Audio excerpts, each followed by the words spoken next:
আড়িয়াল খাঁ নদ পারাপারে বর্ষায় নৌকা ও শুকনো মৌসুমে বাঁশের সাঁকোই ভরসা নরসিংদীর রায়পুরা ও শিবপুর উপজেলার ১২ গ্রামের মানুষের। এভাবেই নৌকায় ঝুঁকি নিয়ে নিত্যদিন যাতায়াত তাদের।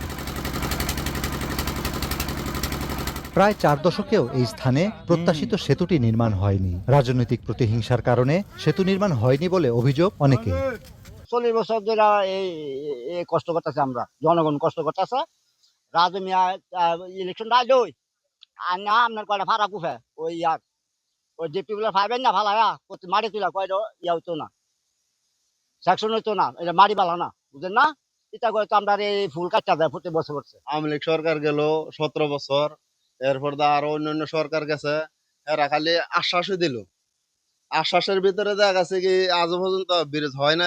ব্রিজ জানদা ওইবার কাম এহান্দা খবর নাই, আর জানদা নাকি ব্রিজ মানুষ বলে না এহান্দা ব্রিজ করে দিয়েছে। অতি দ্রুত সময়ের মধ্যে যাতে ব্রিজটা নির্মাণ হয় এটাই আমরা চাই। রায়পুরা উপজেলার আদিয়াবাদ এবং শিবপুর উপজেলার যশোর ও বাঘাবো ইউনিয়নের ১২টি গ্রামের লক্ষাধিক মানুষ যাতায়াত করেন এ পথে। গুরুত্বপূর্ণ এই স্থানে কোনো সেতু নির্মিত না হওয়ায় ভোগান্তির শেষ নেই চলাচলকারীদের। নৌকা ও সাঁকো দিয়ে পারাপারে অহরহ ঘটছে দুর্ঘটনা। জরুরি প্রয়োজন, হাসপাতালে রোগী আনা নেয়া, স্কুল কলেজ ও মাদ্রাসার শিক্ষার্থীদের যাতায়াতে প্রতিনিয়ত পোহাতে হয় নানা ভোগান্তি।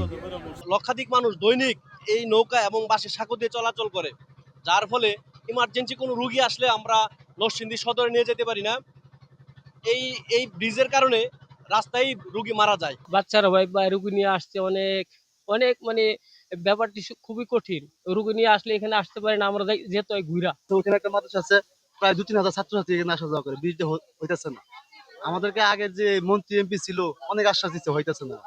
যদি আগামীতে হয় তা আমাদের জন্য সুবিধা হবে। আমাদের কলেজে যাওয়ার সময় অনেক সময় নৌকা লেট হয় এবং ১ ঘন্টার সময় লেট হয়। এই কারণে আমরা কলেজে যেতে অনেক সময় ভোগান্তিতে পড়ি। সাঁকো দিছে, সাঁকো দিয়ে ব্যাঙ্গা ফুলে থাকা, ব্যাঙ্গা ফুলে থাকা, এরকম অবস্থা আমরা আছি ভাই, খুব কষ্ট হয়ে যাচ্ছে। আমার ভাবি বাচ্চা নিয়ে আসার পথে গুদারের মাঝে উঠতে গিয়া বাচ্চা নিয়ে নদীতে পড়ে গেছে। আমরা গাড়ি নিয়ে এদিক দিয়ে বাজারে যাইতে পারি না, যাইতে হয় আমরা দুশোর বাজার।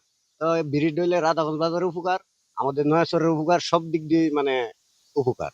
পণ্য পরিবহন ব্যাহত হওয়ায় প্রায় অস্তিত্ব সংকটে পড়েছে ঐতিহ্যবাহী রাধাগঞ্জ বাজার।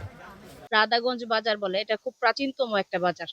আমাদের এই বাজারের একটা সুনাম আছে, খুব ঐতিহ্যবাহী একটা বাজার। সেই বাজারটাই আজকে ধ্বংসের মুখে হচ্ছে শুধু এই ব্রিজটার কারণে। অনেক লোক বৃষ্টিবাদল ঝড় বাতাসের দিনে আহত হয়েছে এবং নদীতে পড়ে মৃত্যুবরণও করেছে।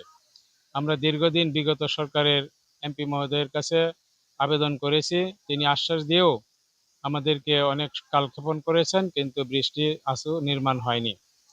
এবং ইতিপূর্বে বৃষ্টির জন্য সয়েল টেস্ট হয়েছে, ড্রয়িং হয়েছে, কিন্তু অনির্দিষ্ট কারণে সেই বৃষ্টিটা এখনো কোনো কার্যাদেশ দেয়নি। আমরা বর্তমান সময়ে এই সরকারের কাছে করজোড়ে মিনতি করছি যাতে এই সেতুটি অতি শীঘ্র নির্মাণ করে দেন। গুরুত্বপূর্ণ এই স্থানে সেতু নির্মাণে এরই মধ্যে প্রকল্পের প্রস্তাব অনুমোদনের জন্য সদর দপ্তরে পাঠানো হয়েছে বলে জানালেন স্থানীয় সরকার প্রকৌশল অধিদপ্তরের এই কর্মকর্তা। এই ব্রিজটা হলো গুরুত্বপূর্ণ বিধায় আমরা গত মাসেও এটার একটা প্রকল্প প্রস্তাব পাঠাইছি সদর দপ্তরে। এই প্রকল্প প্রস্তাব যদি গৃহীত হয় তাহলে এই কাজটা আমরা অবশ্যই করতে পারবো, এবং এটা হলো রায়পুরা উপজেলার ১ নাম্বার স্কিম, যেটা হলো আমাদের প্রকল্প প্রস্তাবের মধ্যে গেছে। আরো হয়তো 10টা স্কিম আছে, কিন্তু এটা হলো ১ নাম্বার স্কিম, সো এটা পাস হওয়ার সম্ভাবনা বেশি। বছর বছর মাপজোক আর রাজনীতিবিদদের মিথ্যা আশ্বাসে ক্লান্ত এই অঞ্চলের সাধারণ মানুষ। তাই আশ্বাস নয়, দ্রুত সেতু নির্মাণ প্রকল্পের বাস্তবায়ন চায় এলাকাবাসী। বদরুল আমিন চৌধুরী, স্টার নিউজ, নরসিংদী।